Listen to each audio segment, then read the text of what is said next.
Buenas noches, queridos hermanos. Ministerios Príncipe de Paz les da la bienvenida a esta nueva clase del Seminario Bíblico Gratuito. Hoy con el tema Idiomas de la Biblia.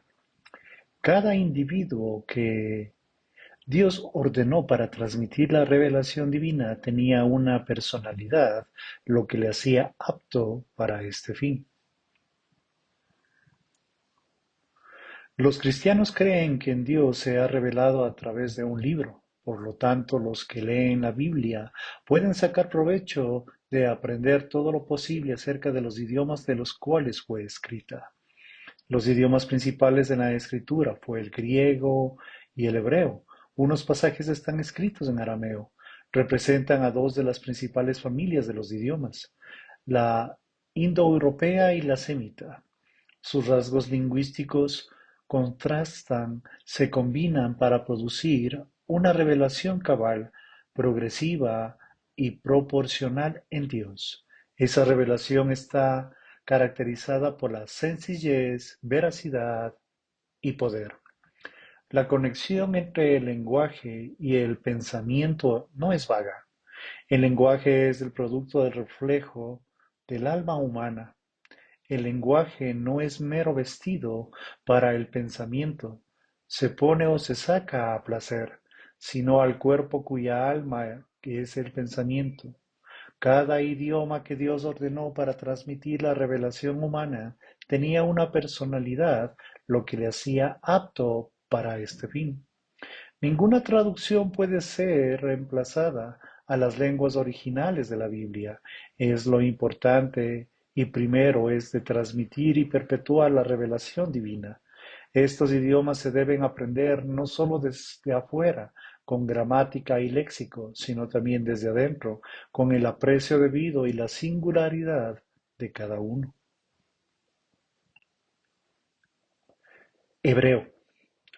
En el Antiguo Testamento no aplica el nombre hebreo a su propio idioma, aunque en el Nuevo Testamento se lo utiliza de este modo. En el Antiguo Testamento, hebreo significa a la persona o el pueblo que usaba el idioma. Al idioma no se lo llama la lengua de Canaán, Isaías 19:18, o la lengua judía, Nehemías 13:24. Algunas traducciones modernas expresan en Segunda de Reyes 18:26 y 28 como la lengua judía, mientras que otros la usan como hebreo.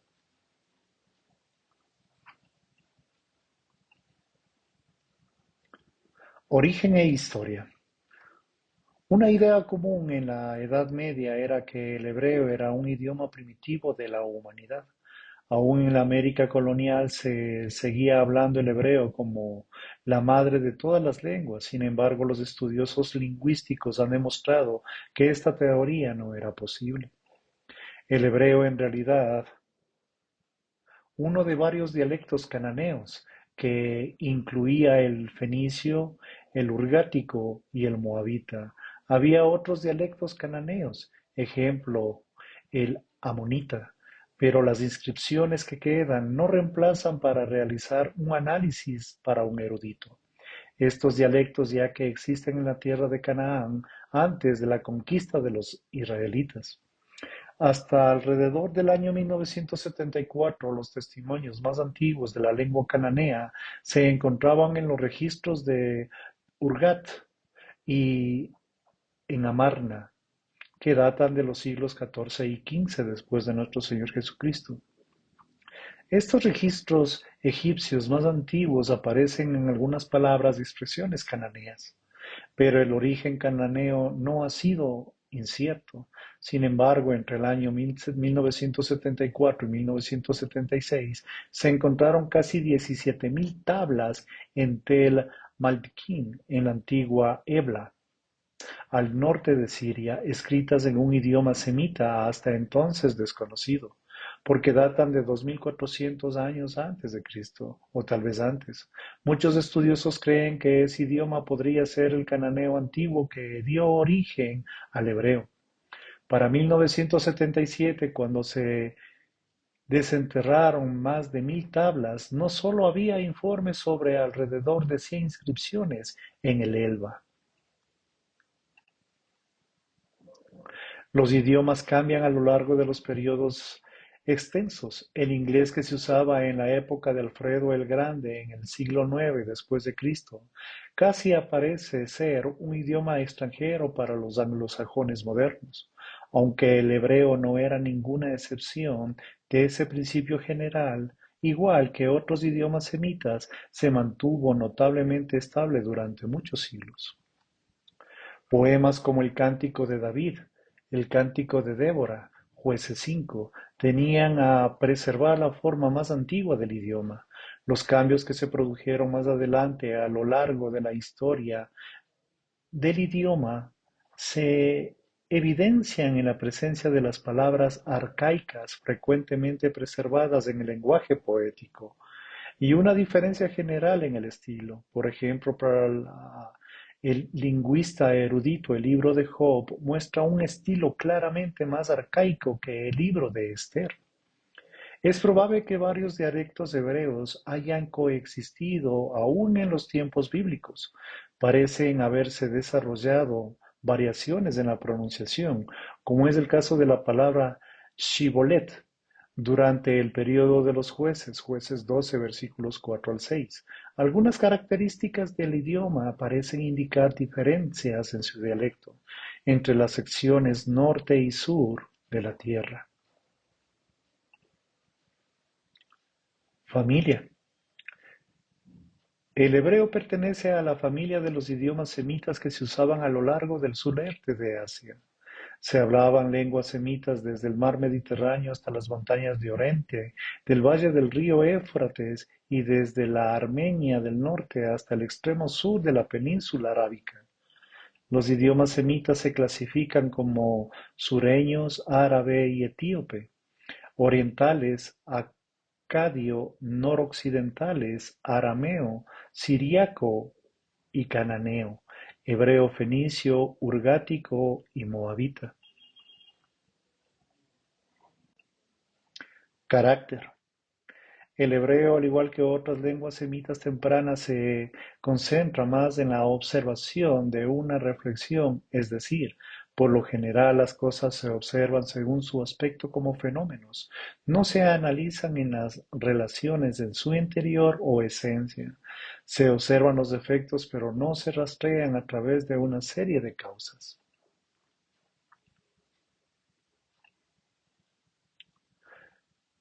La intensidad y la sencillez del hebreo hacen que el idioma sea difícil de traducir plenamente. Es asombrosamente cansado y directo.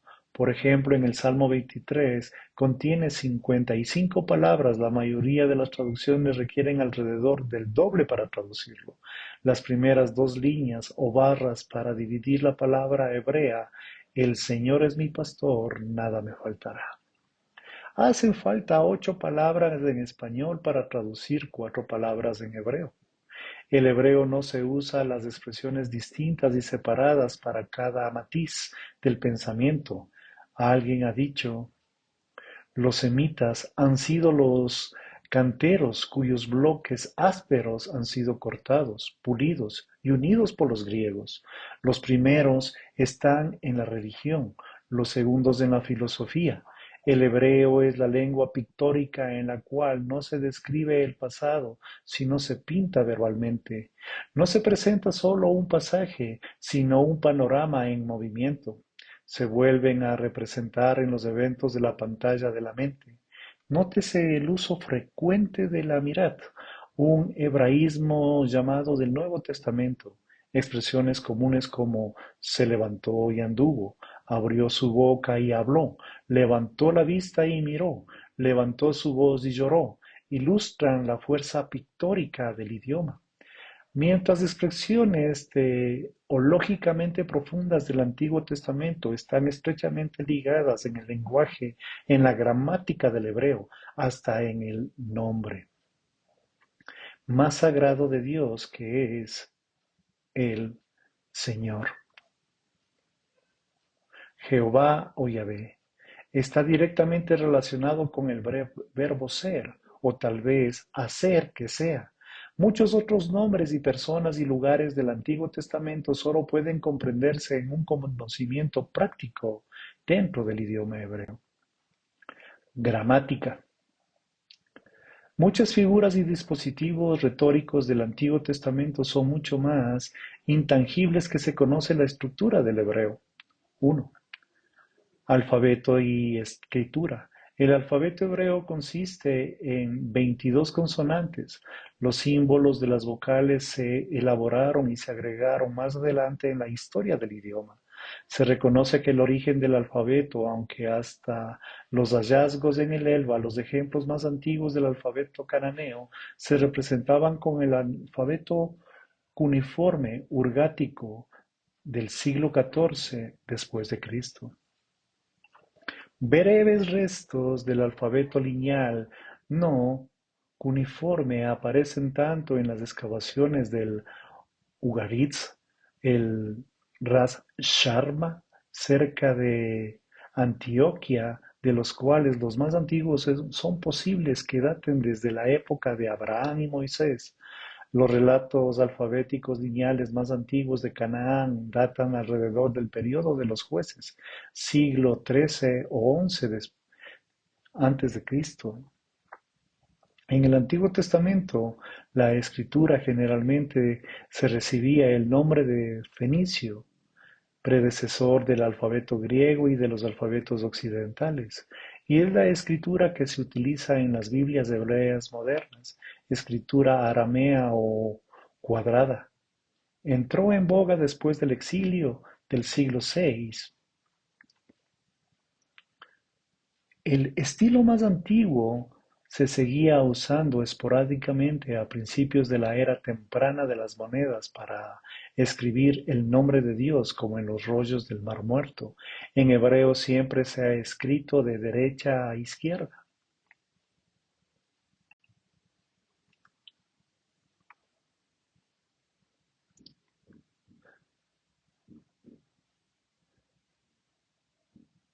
Las consonantes del alfabeto cananeo de los idiomas fenicio y moabita tenían 22 consonantes. La lengua cananea más antigua vista, el urgático, tenía menos consonantes. El árabe moderno conserva algunas de las antiguas consonantes cananeas halladas en el urgático, pero no faltan en el hebreo. Las letras cananeas más antiguas no se usaron nunca en la escritura aramea cuadrada en la Biblia hebrea ni en la escritura del antiguo hebreo o fenicio. Las vocales originalmente en la escritura hebrea constática, los escritores o lectores sencillamente entendían que las vocales se basaban en la tradición y en el contexto.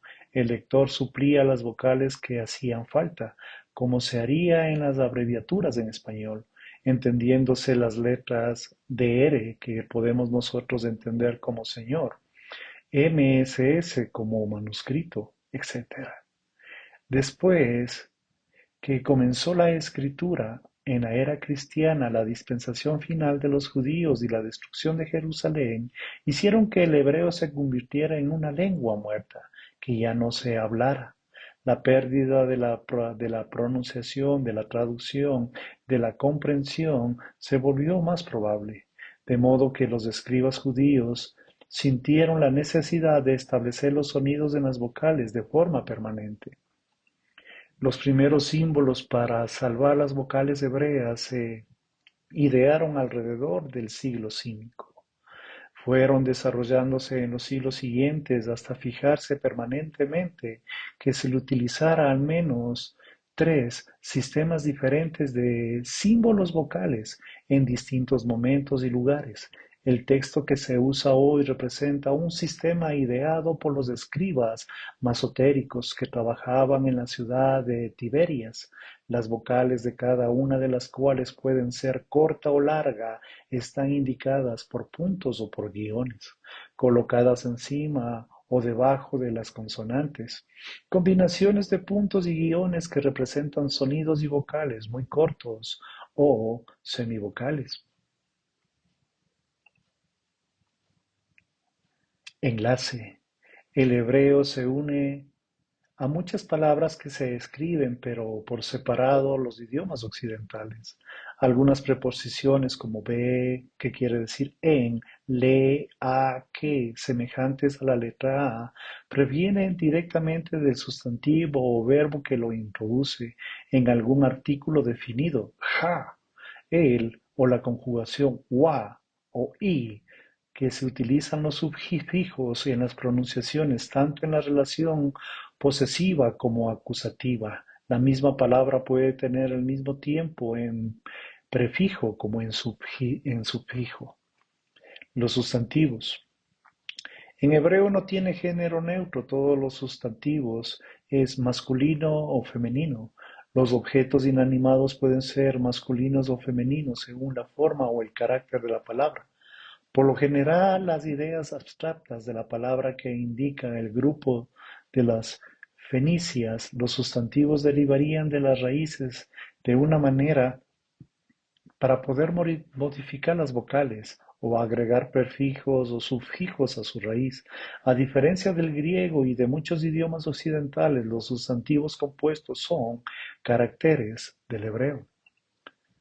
El plural hebreo se forma agregando las letras im en las palabras masculinas, serafín, querubín, modificando la terminación femenina de a en las palabras o en las letras o th. Durante la evolución del hebreo desaparecieron tres terminaciones de casos originales que indicaban el normativo, el genitivo y el acusativo. Para comprender la falta de la terminación del caso, el hebreo se utiliza varios indicadores. Los objetos directos que se indican por la preposición le o a los adjetivos directos por el sustantivo o objeto o por el símbolo eth en relación genitiva colocada con la palabra antes del genitivo en el estado de construcción o de forma corta. Los adjetivos en hebreo es deficiente en adjetivos, lo que se traduce como doblez de corazón en el Salmo 12:2, en el hebreo original es un corazón y un corazón. Pesa grande, pesa chica, Deuteronomio 25:13, en la realidad es una piedra o una piedra. La descendencia real, Segunda de Reyes 11:1, es la simiente del reino. Los verbos. Los verbos en hebreo se forman de una raíz que generalmente consiste en tres letras radicales. A partir de tales raíces se desarrollan formas verbales combinando las vocales o agregando prefijos o sufijos. Las consonantes de la raíz proporcionan una columna semática del idioma que da una estabilidad, un significado. No es una característica de los idiomas occidentales. Las vocales son bastante flexibles, dando al hebreo una consistente elasticidad. Los adjetivos que existen en hebreo no tienen formas comparativas o superlativas. La relación está indicada por la preposición de, mejor que tú, por lo tanto es bien de ti. La serpiente es el más astuto de los animales del campo, Génesis 3:1. Es literalmente la serpiente era sutil en cada bestia. El superlativo expresa mediante varias traducciones diferentes la idea que es muy profundo. Es literalmente profunda para mejorar el tema, para mejorar la idea, para mejorar la pronunciación y el entendimiento. Es literalmente cantar de cantares, el rey de reyes. El santo es literalmente santo, santo, santo en Isaías 6:3. El uso de los verbos no se caracteriza por la definición precisa de los tiempos. Los tiempos en hebreo, especialmente en la poesía, están determinados mayormente en el contexto. Las dos formaciones temporales son el tiempo perfecto, acción completada, o imperfecto, acción incompleta.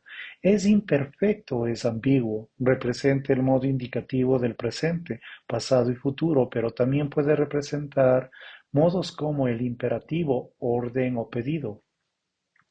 el optativo, el deseo o el anhelo, el coortativo o la súplica. Un uso característico de este tiempo perfectamente perfecto es el perfecto poético en el cual la forma perfecta representa un evento futuro que se considera tan seguro que se expresa como en el pasado. Ejemplos Isaías 5:3. El estilo. La dirección hebrea se caracteriza en la cualidad pintoresca. El vocabulario, la mayoría de las raíces hebreas expresan originalmente una acción física o indican un objeto natural. El verbo decir originalmente significa cortar, es verdad, significa estar fijado con firmeza, tiene la razón, significa ser derecho, ser honorable, significa ser poesía. La poesía hebrea es una variedad de figuras retóricas, algunas de ellas como la asonancia o la aliteración de los acrósticos solo pueden aprenderse en hebreo original, pero en el paralelismo la característica más importante de la poesía hebrea es evidentemente una traducción en español que existen cuatro categorías básicas, entre muchas otras formas del paralelismo. Sinónimo: es un estilo repetido en las cuales las líneas paralelas dicen lo mismo con diferentes palabras. Auténtico: es un estilo contrascendente en el cual se expresa pensamientos opuestos o un conductivo desde la línea paralela completa en el pensamiento anterior. Culminante: en el cual una línea paralela ascendente toma algo en la línea inferior y repite. La literatura hebrea contiene una rica variedad de formas, poemas, entre unas de ellas la lírica y la elegancia de la oda.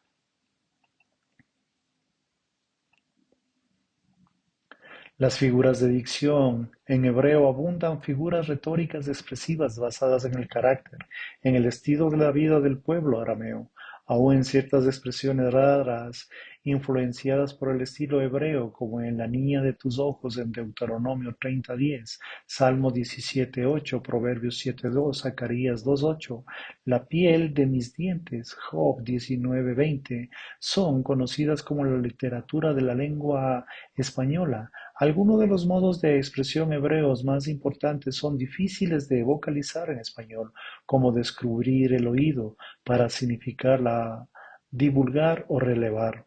Otros son más familiares, como duro de cerviz, por terco, por rebelde, o inclinar el oído para escuchar atentamente. La herencia, el español y las cuantas lenguas modernas que han sido enriquecidas por el hebreo. Las palabras en español contienen varias palabras tomadas en el hebreo. Algunas han tenido una gran influencia como amén, aleluya, el jubileo, esas y otros muchos otros nombres propios en el hebreo y en los idiomas modernos para personas, lugares como David, Jonathan, Juan, Miriam, María, Belén, Betel, Sión, expresiones. Muchas expresiones hebreas comunes se han incorporado inconscientemente a la figura de la dicción del español, como la boca de la cueva, la faz de la tierra. Algunas figuras como las uvas de la ira y la de sal de este paraíso se han usado como títulos que llevan libros y películas.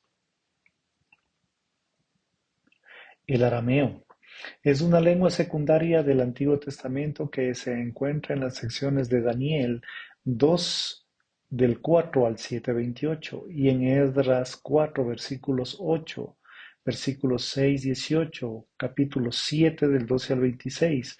Frases y expresiones arameas también contienen en Génesis 31:47, Jeremías 10:11 y en el Nuevo Testamento.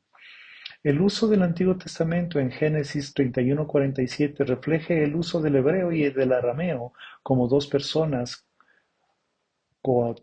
coetáneas. Jacob padre de los israelitas, se refirió a un montón de piedras reconociendo como testigo el término hebreo, mientras que en su suegro Labán lo llamó por su parte contemporánea aramea. Lingüísticamente el arameo es muy similar al hebreo. Los textos arameos en la Biblia aparecen en la misma escritura que en el hebreo. Los dos idiomas son muy parecidos de una manera de formular sus construcciones con los verbos, sustantivos y pronombres. A diferencia del hebreo arameo, se utiliza un vocabulario más amplio que incluye muchas palabras prestadas de una gran variedad de conjunciones. También contienen un sistema elaborado en tiempos verbales desarrollados mediante el uso de principios con pronombres de varias formas del verbo ser. Aunque el arameo es menos eufónico y poético que el hebreo, es probable que sea superior como vehículo para una expresión exacta. El arameo tal vez tenga una vista viva, más larga que cualquier idioma conocido. Se utiliza durante el período patriarcal de la Biblia y algunos personajes lo siguen hablando hoy en día. El arameo en su cognado, el siriaco, la evolución en muchos dialectos en diferentes lugares y periodos se caracteriza por su sencillez, claridad, precisión y se adapta fácilmente a las diversas necesidades de la vida cotidiana. Puede servir de lengua tanto para los estudiosos, alumnos, abogados o comerciantes, algunos que han descrito como el equivalente semita del inglés. El uso en el Nuevo Testamento. El concepto popular del arameo era una lengua común en Palestina durante la época del Señor Jesús. Sin embargo, esto dejó lejos de estar confiando y probablemente sea una simplificación exagerada de la situación lingüística de esa época. Los nombres que se utilizan en el Nuevo Testamento reflejan el arameo. Bartolomé, Bernabé, en griego Andrés Felipe, en latín Marcos, como en hebreo. Sin duda el arameo se usó exactamente el lugar que en el griego y el hebreo. Es probablemente que el latín se haya limitado en los circuitos o en los círculos militares y gubernamentales. La tradición también refleja que el hebreo Misniaco es una especie de dialecto hebreo cotidiano utilizado en la época del Señor Jesús. También se han descubierto documentos en hebreo misniaco entre los rollos del Mar Muerto. ¿Cuál es el hebreo que refleja algunos de los pasajes del Nuevo Testamento? Juan 5:2, 19:13, capítulo 17, capítulo 20, versículos 20 al 16, Apocalipsis 9:11, 16:16. Los idiomas que se utilizaron en la cruz del Señor Jesús fueron hebreo, griego y latín. Juan 19, 19, 20. Más tarde se dice que el apóstol Pablo habló del hebreo. Hechos 22, versículo 2, capítulo 26, versículo 14. Se puede discutir que el dialecto exacto se hablaba, pero siendo fariseo sin duda podría leer el hebreo del Antiguo Testamento. La palabra griega para hebreo a veces se traduce a arameo y podría ser una expresión general por semita o una combinación del hebreo y arameo, del mismo modo que el yiddish, que es una mezcla del alemán y el hebreo. De todos modos, el arameo sirvió de la transición del hebreo al griego como un idioma hablado por los judíos en la época del Señor Jesús. En este sentido, el arameo conecta al hebreo del Antiguo Testamento con el griego del Nuevo Testamento. El griego. La lengua griega es hermosa, rica, armoniosa, como un instrumento de comunicación.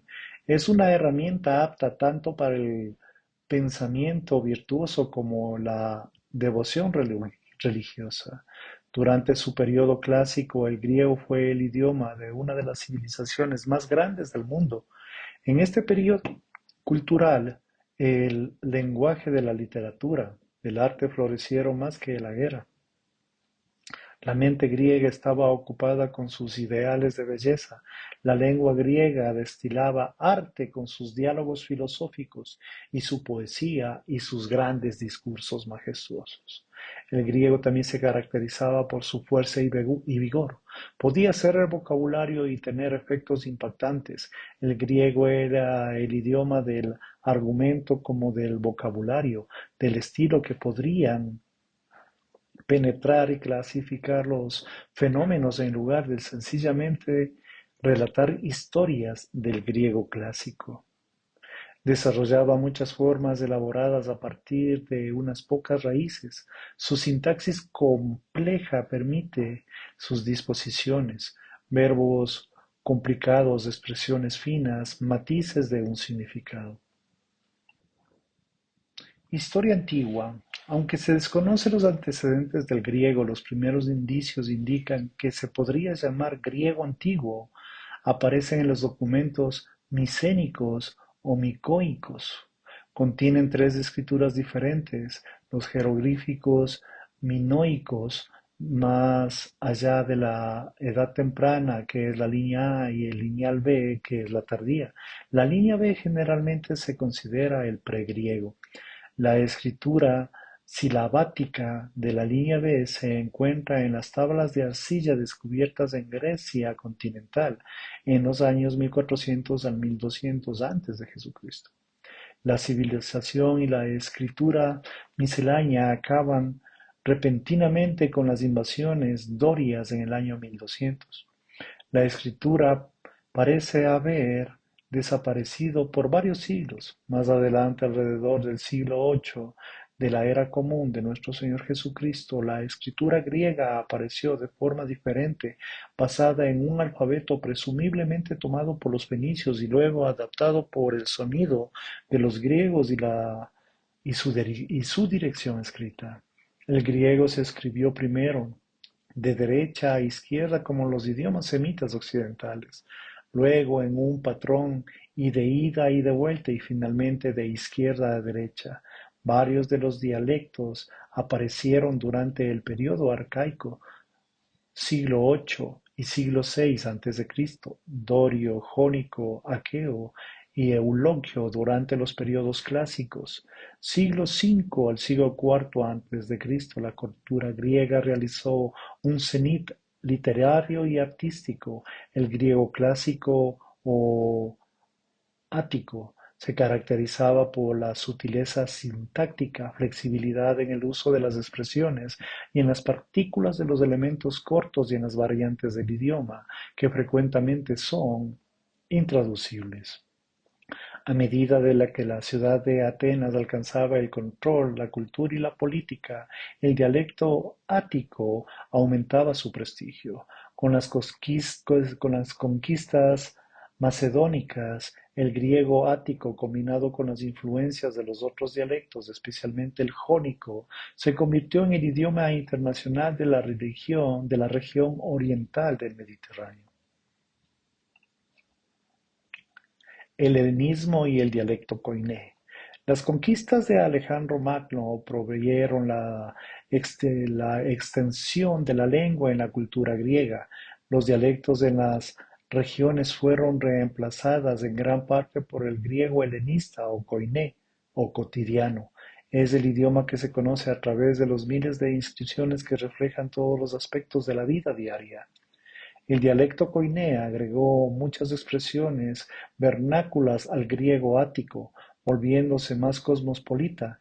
La significación de su gramática también se adapta mejor a una cuna internacional. El nuevo lenguaje, que reflejaba la forma de hablar sencilla y popular, se convirtió en una lengua común de comercio y de diplomacia. El idioma griego perdió mucha de su elegancia en sus finos matices como consecuencia de su evolución del clásico al koiné. Sin embargo, retuvo las características distintas de la fuerza, la belleza, la claridad, el poder retórico y la lógica. Es significativo que Pablo escribió en su epístola a los cristianos en Roma en griego en lugar de latín.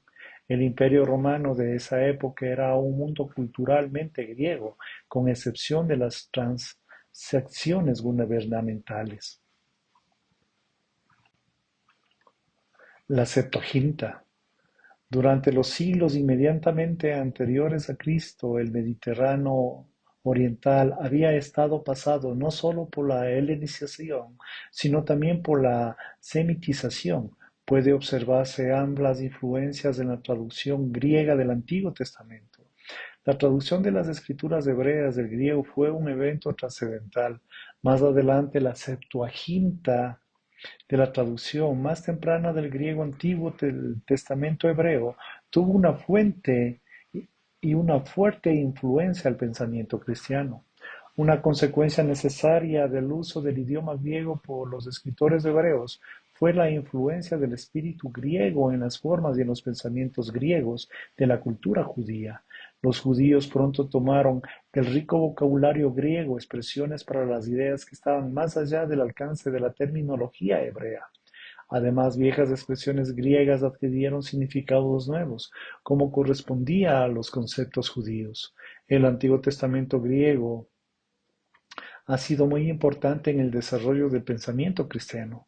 Con frecuencia el uso de la palabra griega en la Septuaginta es la clave del significado del Nuevo Testamento.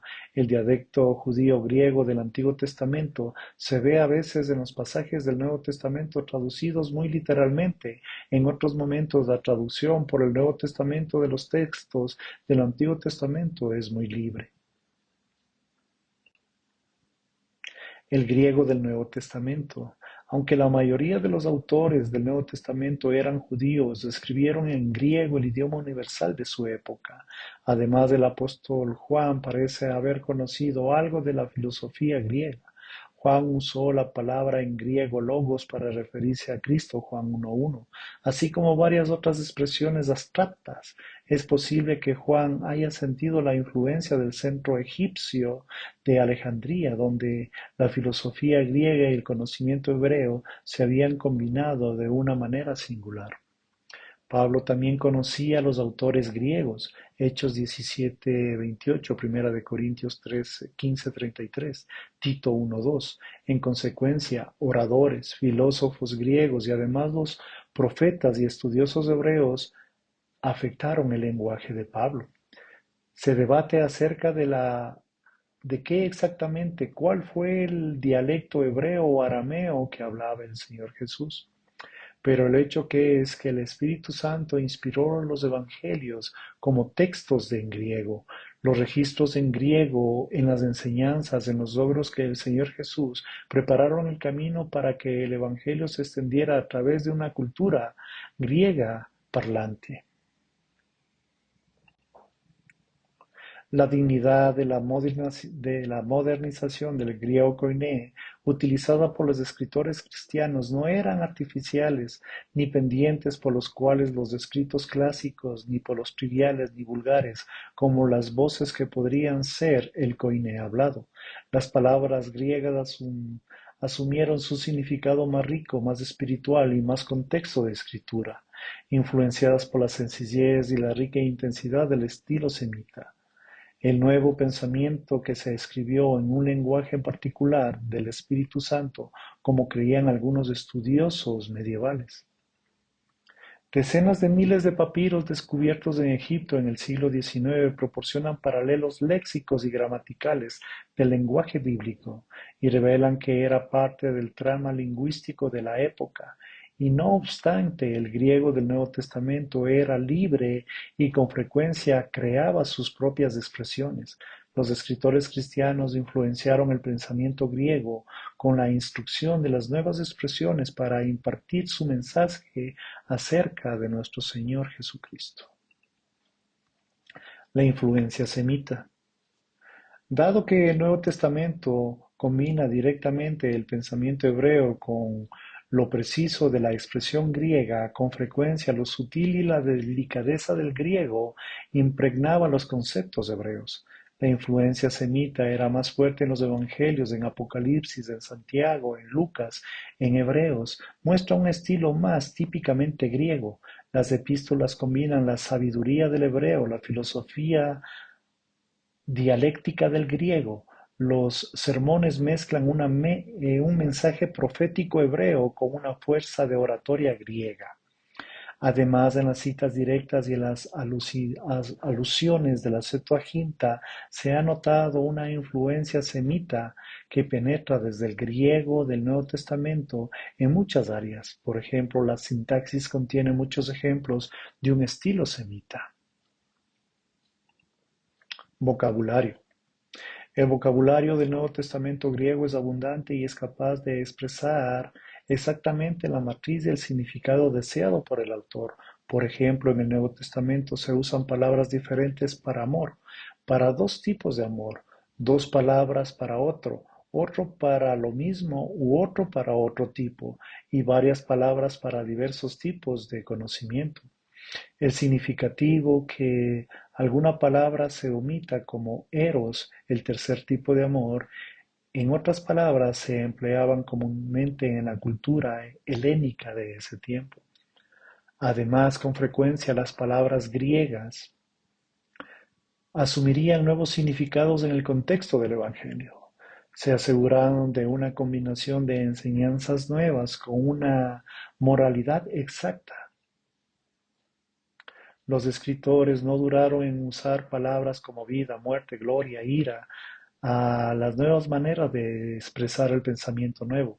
A veces el sentido literal de las palabras prácticamente desaparece, como cuando los autores usaban agua, lavamiento, bautismo para el poder espiritual purificador de Cristo. El vocabulario del Nuevo Testamento también contiene palabras que fuera de él si se encontraba solo en el Antiguo Testamento griego como circuncisión, idolatría, anatema, diáspora, pentecostés.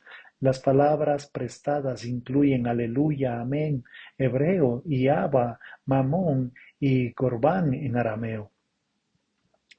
Para entender el significado de las nuevas palabras en el Nuevo Testamento, entonces es esencial un léxico del griego clásico. Pero no es suficiente, también hay que conocer cómo se usa la palabra en el Antiguo Testamento griego, en los escritos helenistas y en las inscripciones de los documentos que representa el lenguaje cotidiano como los documentos del papiro que promueven muchas ilustraciones del significado de las palabras del Nuevo Testamento. Por ejemplo, la palabra griega para contribución, colecta, Primera de Corintios 16:1. Para la época que se creyó limitado el Nuevo Testamento se usaba comúnmente con el mismo significado a los papiros, a muchas palabras griegas antes definidas. De acuerdo al griego clásico, se les ha dado un significado más nítido a la luz del uso de los papiros.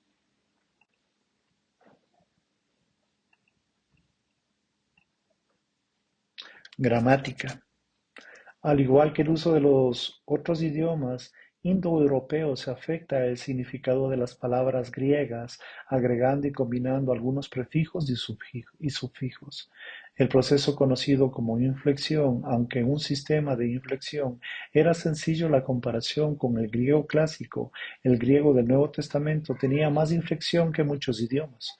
Por lo tanto, el significado griego era mucho más susceptible a la ambigüedad que el inglés, por ejemplo. A diferencia del hebreo, el griego tiene un género neutro, aparte del masculino y el femenino. Las numerosas y precisas preposiciones griegas son sutiles y tienen varios significados según el contexto.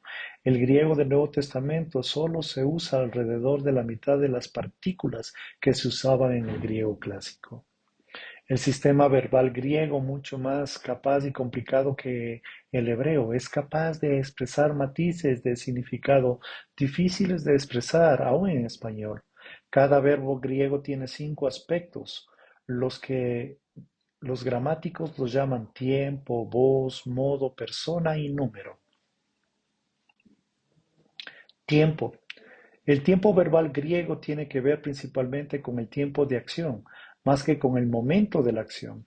En griego hay 3 tipos básicos de acción: durativo, expresado por el tiempo presente y perfecto, y a veces futuro, siempre expresado por el tiempo o aoristo y frecuentemente futuro o aoristo, que se refiere a la acción pasada sin completar, y completado expresado por el tiempo perfecto. Los resultados de la acción pasada continúan al presente y el tiempo plus cuán perfecto los resultados se limitan al pasado. Los tiempos en griego suelen ser difíciles de traducir aún en los idiomas como en inglés, en el momento de la acción, así como en el significado básico de su raíz, así como en su objeto. Debe combinarse simultáneamente el tipo de la acción y no solo la idea. Modo. El modo de muestra la manera en la que se debe entender la acción del verbo. Es real acción. Usar del modo indicativo exige alguna acción. Usar el modo imperativo depende de la acción de otras condiciones. Usar el modo subjetivo u optativo es una acción, básicamente una descripción de otro sustantivo.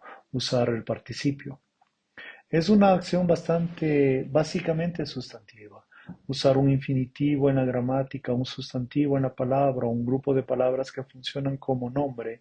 Los dos últimos ejemplos son los modos del sentido estricto, pero los gramáticos lo usan de una manera, los modos que brindan los escritores, los griegos que enseñan con una rica selección de una expresión verbal. Voz. La voz del verbo indica la acción en que está dirigida hacia la fuerza del activo, hacia adentro, medio, o sea, el sujeto de la oración pasivo. Persona. La persona del verbo indica quién actúa, ya sea como primera persona, tu segunda persona, u otra persona como tercera persona. Número. El número es el verbo que indica la acción que realiza la persona singular de una manera plural. Estilo. El griego del Nuevo Testamento utiliza la variedad de estilos en griego. Los evangelios en particular muestran características semitas. Mateo usa un estilo menos pintoresco que Marcos, en algunos de los aspectos similares en el estilo de Lucas, Hechos, Hebreos, Santiago, Primera de Pedro, es un estilo de Lucas, difiere tanto en lo de Marcos como en lo de Mateo en su elegancia. Su estilo es más bien sencillo que Juan, que contiene muchos semitismos. Se han observado los diferentes estilos entre las epístolas de Pablo, al menos los literales de forma directa y en su forma de expresión en las cartas a los tesalonicenses y en las epístolas pastorales. Primera, segunda de Timoteo y Tito tienen un estilo más cercano al koiné y mucho más de la escritura del Nuevo Testamento son o no son tan judías y no muestran tanta influencia de la Septuaginta como en otras cartas. Judas contiene una dicción elevada y algo laboriosa, y muestra la influencia del estilo judío. Segunda de Pedro es similar a Judas en su estilo elevado. Demuestra una influencia aún mayor a la Septuaginta. Los términos generales en Apocalipsis tienen un estilo sencillo, pero muestra considerable influencia semita en el uso del paralelismo y la redundancia. Los estudiosos de la lengua han identificado unos cuantos errores gramaticales aparentes en el griego del Apocalipsis. Conclusión. Para los cristianos, el mensaje impartido por la Biblia es sencillo y directo, pero capaz de interactuar con las personas y las circunstancias culturales más complejas. Aunque cada idioma humano tiene sus limitaciones, los idiomas bíblicos han resultado ser vehículos notablemente adecuados para transmitir el mensaje de Dios con todo su poder y toda su riqueza.